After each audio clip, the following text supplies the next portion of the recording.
Hey everyone, thanks for tuning in today. Let's dive into an intriguing question. Does archaeology prove the Bible? Well, it's not as straightforward as you might think.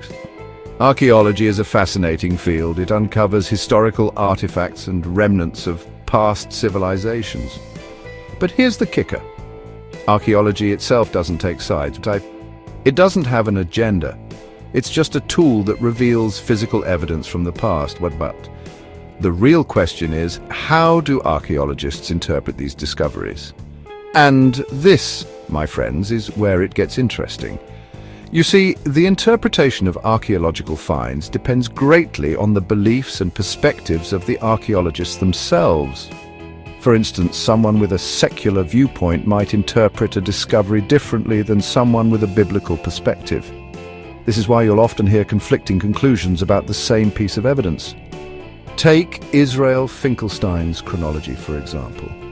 His interpretations often challenge traditional biblical timelines. For believers, this can be confusing and challenging. If you're not aware of how archaeology works, you might find your faith shaken by secular interpretations. So, what should you do? First and foremost, be discerning, right? Don't blindly accept the conclusions of archaeologists, even if they claim to be Christians. Always weigh their findings against the truth of the Bible.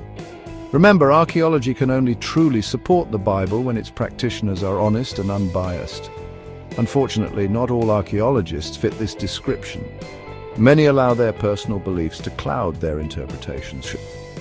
Here's the key takeaway: always rely on the Spirit of truth. As Christians, we have the Holy Spirit to guide us to the truth. This applies not only to archaeology, but to all fields of research. Don't feel pressured to accept everything professionals say at face value. Seek discernment and wisdom from God. In conclusion, archaeology can indeed support the Bible, but it depends on the honesty and objectivity of those interpreting the finds. Be cautious and seek the truth always. Thanks for watching. Make sure to like, subscribe, and hit the bell for more content that strengthens your faith. See you in the next video.